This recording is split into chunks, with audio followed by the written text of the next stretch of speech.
The Real Origins of Terrorism: How the 19th and 20th Century Laid the Ideological Foundation for Every Terrorist Organization Today. Part 1.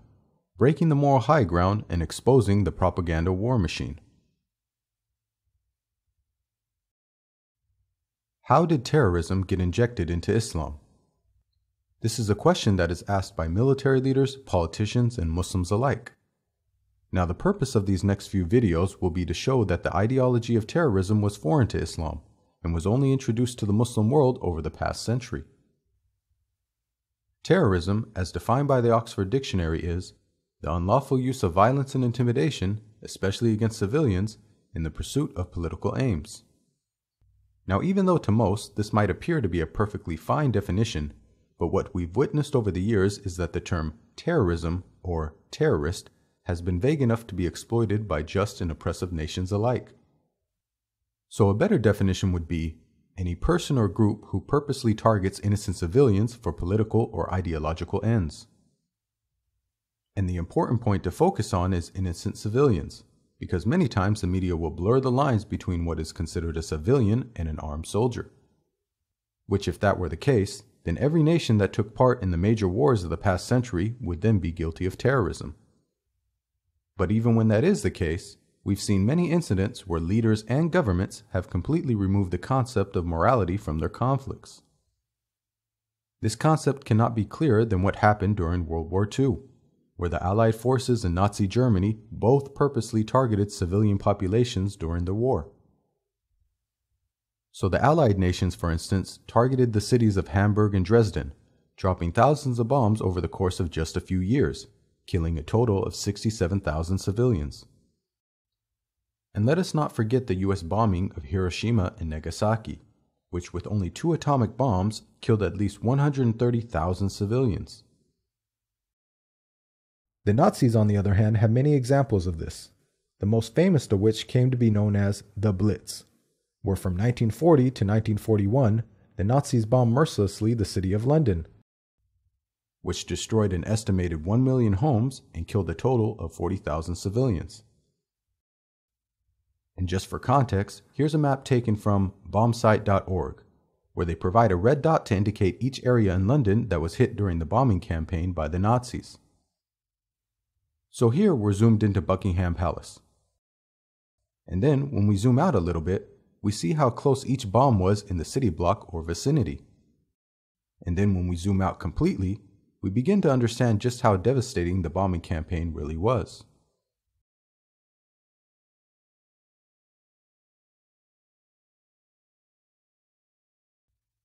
Now keep in mind that each bomb being dropped from these planes are basically the equivalent of a suicide bomber, meaning that both the pilot and the terrorist know that they are going to be targeting innocent civilians. Thus, both must hold a similar ideology that helps them justify their actions. Throughout the history of human civilization, man has consistently struggled with the meaning of what is truly right and wrong. From the ancient Egyptians, who not only believed that the ideas of moral truth and justice was a religious obligation, but that the concept was so important it became personified in one of their goddesses, Ma'at. This continued down the line to the philosophers of ancient Greece and Rome, who created the foundations of philosophical ethics and the idea of the highest good, which later would come to be known as summum bonum, a term coined by the Roman philosopher Cicero in the 1st century BCE. This in turn led to an English philosopher by the name of Jeremy Bentham to come up with the concept of utilitarianism, which is the moral theory that good and bad decisions can only be judged by the net happiness each produces. This concept would later be built upon by John Stuart Mill, who, in 1863, wrote a book entitled Utilitarianism, which is considered one of the most influential texts in the history of philosophy. Utilitarianism, which later would come under the general category of consequentialism, is the theory that one should judge an action or decision based on the ends or consequences, and that the means or methods are completely irrelevant to the overall judgment. This would later come to be known in the modern vernacular as the ends justifies the means. In utilitarianism, though, there are times where instead of having to choose what causes the most happiness, you're left in a situation where you're facing two negative scenarios where you have to choose what causes the least sadness. This would come to be known in our modern vernacular as the lesser of two evils. There are many situations where a person can be presented with such a problem. One such scenario is presented in a famous thought experiment known as the Trolley Problem. The scenario goes like this. There's a runaway trolley barreling down the tracks. Some distance ahead of the trolley, there are 5 people tied down on one track and a single person on the other. At the time, you just so happen to be standing next to the lever which can determine which track the trolley will go down and who it essentially kills. So you're left with a moral dilemma here. Do you choose to pull the lever and have the trolley kill only one person, or do you leave it and allow the trolley to kill 5 people? Utilitarianism would argue that not only should you choose the one person to be killed, but that it would be morally wrong not to. Now the problem with the theory is that it assumes we live in an egalitarian society where everyone is viewed as equal, and it ignores such trends like nationalism, tribalism, racism, prejudice, and ideological differences. So the man at the lever, depending on his loyalties, could actually view the single person as being more important than the group of people. And it is this vulnerability that extremists and nationalists exploit, where through differences and similarities, they try to raise and lower another person's worth. It was this method, for instance, that was employed when the United States dropped the atomic bomb on Hiroshima and Nagasaki. At the time, to invade Japan with ground troops would have taken months and cost tens of thousands of lives. So instead, they believed dropping 2 atomic bombs, which would kill hundreds of thousands of Japanese, was the lesser of two evils. This is because they believed the American soldiers' lives were worth more than the Japanese civilian lives. This is what I like to call unethical utilitarianism, where nations, groups, parties, and various ideologies use their differences to raise or lower the worth of another person. The German philosopher Immanuel Kant had foreseen this problem previously in the 18th century and came up with a theory known as the Categorical Imperative, where Kant explained that the validity of an action can be judged by if it can be universally applied to all people at all times. Which means, whenever a person or nation adopts a certain policy, what they are initially saying is that this can be adopted by all people and all nations. So take for instance the US drone program, which has been estimated to have a 90% civilian death rate. Now even though pseudo-philosophers like Sam Harris would claim that the actions of the US are morally upright since they don't intend on targeting civilians like terrorists do, the categorical imperative would state that by the US doing such an action, that they are insinuating that any other state could do the same to them so long as they intend to target criminals and not innocent civilians. And if innocents were to die, then up to a 90% casualty rate would be acceptable. But of course, the US and any other first world nation would never accept such actions on their soil. So like what we saw with the concept of unethical utilitarianism, here we also have what I like to call a selective categorical imperative. And let's be brutally honest. Right now, every single one of the 9 nations who currently have nuclear weapons are potential terrorist states. Just to help put things into perspective, the United States' largest nuke, the 9-megaton W-53, could kill up to 4 million people per missile. That is the equivalent of 40,000 suicide bombers, who usually kill an average of 100 people per attack, and or 1,333 9/11 attacks. And due to the strategic theory of nuclear deterrence, which is known as MAD, or mutually assured destruction, every elected leader within these countries take office knowing full well that one day they might be called to launch a nuke, which would result in the death of millions of innocent people. And the worst thing about such weapons is that those who weren't fortunate enough to die right away and were on the outer limits of the blast will be cursed with a slow and agonizing death. Some will have their skin peel off, if it wasn't already ripped off from the initial blast, while some will swell up due to burns and trauma, while others will rot from the inside out due to radiation poisoning. All of which is far worse and crueler than any terrorist beheading we've seen. And this would be done by clean-cut politicians in expensive suits rather than bearded terrorists in turbans. Now, under one of the protocols of the Fourth Geneva Convention, it is illegal to target civilian populations or civilian facilities such as dams, electronic grids, places of worship, etc.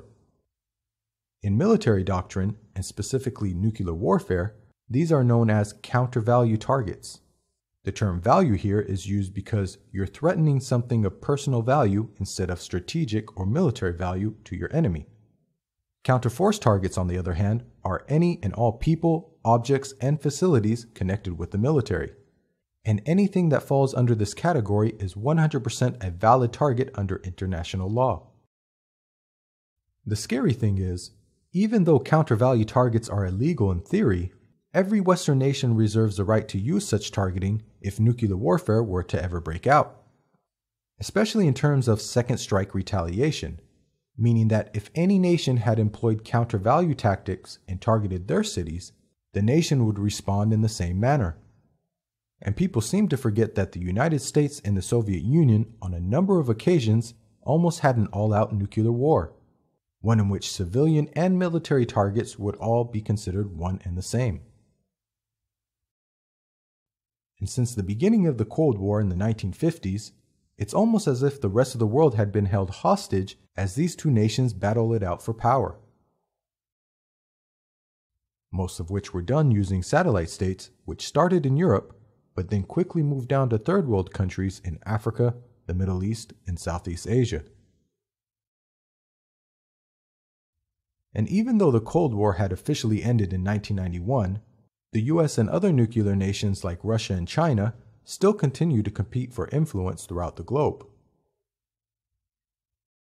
And with the right wing on the rise in the United States and across Europe, we're beginning to hear once again the same rhetoric we heard during the Cold War. Theresa May's party, for instance, said that they wouldn't rule out a nuclear first strike under extreme circumstances. Meaning that now the conversation about nuclear weapons has shifted from only being a last resort deterrent to a viable military option under extreme circumstances. What exact circumstances those are, only they know. What we do know is that when it comes to military strategy, and especially nuclear warfare, ethics and morality are completely separated from the discussion. And whether they want to admit it or not, all 9 nuclear powers who use their weapons as a threat are theoretically no different than a suicide bomber. Both essentially are saying to the world, if I lose, I'm taking everyone with me. Which, as stated before, is the core concept of mutually assured destruction, or MAD, which is an acronym that perfectly describes these superpowers. So for instance, if the Soviet Union had invaded the United Kingdom like the United States did to Iraq, and after occupying the country began arresting or assassinating heads of state, in theory, as a last resort, the UK military could launch a nuke at Russia in retaliation, be it by air, land, or sea. Now I ask you, is this not the exact same logic used by terrorist organizations? And if we were to break down the language of these two groups in its most basic and primal form, we see them saying that essentially under the most desperate circumstances, we'll use any means necessary to deter the enemy, which could possibly occur in a full-blown incursion, an overwhelming assassination campaign of heads of state, or in retaliation to a nuclear first strike. So to help put things into perspective, let's say the United States and Russia decided to start a nuclear war. What would such a scenario look like? To help us visualize this, we'll be using an interactive map created by Alex Willerstein called Nuke Map, which can be found at the address below. So if the US, for instance, were to launch a nuke into the heart of Moscow using the B-83, which is 1.2 megatons and is the most common nuke in the US arsenal, one missile would kill almost 1.4 million people and would injure another 4 million. And let's say Russia decided to respond, targeting New York with their nuke called the SS-25, which is an 800 kiloton missile. This would result in almost 1.6 million people dying and another 3 million being injured. And need I remind the viewers that the United States has a stockpile of 6,800 nuclear warheads, while Russia has 7,000? And if the two nations ever did go to war, scientists believe that it would only take 100 nukes, with the explosive force of the Hiroshima bombing, to throw the whole world into a nuclear winter for years, which in turn would create widespread famine across the globe. And again, this deterrent threat is taking place as we speak. 24 hours a day, 7 days a week, politicians in Western democracies are threatening our very existence, just like a terrorist organization would. The only difference is, one group can only kill a few thousand people at a time, while the other could kill millions at a time. Oh, and let us not forget that it was a man in a suit who dropped not one, but 2 atomic bombs on a civilian population, which, if history were written by anyone other than Western powers, would be considered the largest and most deadly terrorist attack in history. Now, the reason why I'm saying all this is because I want the viewers to understand that there's a difference between the morality of the general public, which is for the most part good, just, and upright, and the morality of the military and their strategists. Michael Walzer, the author of the famous book Just and Unjust Wars, reiterated this point at his lecture at Westmount College in 2013, saying, "War, I want to argue, isn't a case to which the law of everyday morality can be applied. The practice of war has been argued about and reflected on over the centuries, and it has its own law and even its own morality. That morality is usually laid out in what is known as just war theory, which is a 3-stage process of what would constitute a just war. The first being jus ad bellum, a pre-war state where one presents justification to go to war. The second being jus in bello, which is the rules of engagement while in war. And finally, jus post bellum, which is a post-war state where the winning side usually decides how to deal with the losing side. Now, each of these states must be based on proportionality. The first being the choice to begin a war based upon the proportion of the perceived threat. The second being the choice how to fight the war based upon the proportion of the perceived threat. The third being the choice of how to punish based upon the proportion of the perceived crimes committed. The problem with the issue of proportionality, as you might have noticed, is that it's based upon perception, which means it's susceptible to manipulation, over-exaggeration, general bias, and propaganda.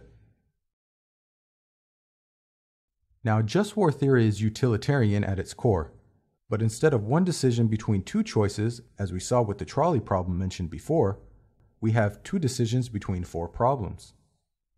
One being on whether to enter war or not, and the other happens after war has begun, and is the decision on whether to enter into peace or not. Now, the way I like to look at how these 2 decisions are made is like having 2 scales to weigh out the utilitarian option. So war itself is naturally a difficult decision, and naturally we view peace as a preferable option. During the pre-war stage, what happens though is that politicians and military personnel will attempt to build arguments, which will be represented as smaller counterweights labeled threat. So they build their case until eventually their arguments outweigh the weight of peace, which then gives them justification to go to war. The problem is that these various threats are based upon perception, and unless they are backed by logic, reasoning, and facts, the threats in question could easily be inflated and made to appear bigger and heavier than they really are. Not to mention that when no one is looking, some people sneak in their own biases and ulterior motives to tip the scales as well. But once the threat outweighs the weight of peace, a nation will usually go to war. So once they've made that shift, now the reasons for entering war need to be taken and be used as a weighing factor as to when to exit the war, or to enter into peace. To achieve this, the warring nation will need to remove the threats until the weight of peace is heavier than the threats posed. Now here is what I believe are 3 of the core reasons why we've so easily entered into conflicts in the 20th and 21st century. In relation to Western nations, after World War II and the Cold War, every threat was viewed through the lens of a possible nuclear war. As for the Israelis, after the previous persecution of the Jewish people in Europe and the horrors of World War II, every threat was viewed through the lens of a possible Holocaust. And as for the Muslim and Arab states, After experiencing Western imperialism and the destruction of Palestine, every threat was viewed through the lens of a possible occupation and expulsion of the people. And the scary thing is, each threat is also weighed against the concept of total war, which is also known as hard war, or in terms of nuclear warfare, counter-value targeting, where not only is peace lifted when war begins, but also our morals, values, and religious convictions. So for example, as we discussed previously, a nuclear strike against a civilian population would be enough to tip the scales into total war, as would complete conquest, genocide, the use of chemical weapons, or in relation to fascist governments, bigotry, racism, and over-exaggerated threats. Now, whether it's normal war, where only military objects are targeted, or total war, where all bets are off, there's a major vulnerability where the supposed threat can be influenced by propaganda from militants and tyrannical governments alike, where they use fear and rhetoric to make the threats appear larger than they really are, so as to trick the population into war. And the problem is that if the purpose of entry into war was inflated, so will be the purpose to exit war. And also, when the threats are based upon over-exaggerated perceptions, then that could create a recipe for perpetual war. Now, even though over the past 2,000 years there has been a number of occasions where total war methods were employed, like for instance the Mongol invasions of the 13th century, where whole towns and villages were completely destroyed, but the collective brutality that we've witnessed over the past century, we must admit, is completely unparalleled throughout human history. For example, the top 3 deadliest dictators who employed a strategy of total war saw death tolls unlike anything the world has ever witnessed, with Mao killing an estimated 75 million people, Stalin killing an estimated 62 million people, and Hitler killing an estimated 20 million people. Now, the purpose behind this video is to lay down the sociological and philosophical foundations of the human condition, that despite whatever ideology mankind follows, we will always have a percentage of our population who will inevitably turn to violence, crime, and yes, even terrorism. And despite the amount of a nation's wealth, education, and culture, their citizens are still susceptible to turning to violence given the right circumstances. So over the next few videos, I'm going to be presenting the argument that terrorism as a method of war and philosophy was introduced to the Muslim world in the 20th century, and was regrettably adopted by some due to the environment at the time, rather than the recommendations of the religious texts. And that the recipe for creating a terrorist organization has so many other external factors involved in the process that even if you were to completely remove religion from the equation, that it is quite possible that you will still have the exact same results that we are witnessing today around the globe.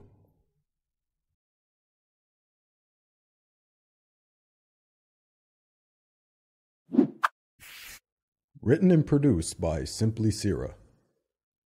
Visit us at our website at simplyseerah.com or follow us on social media. Don't forget to like, subscribe, and share.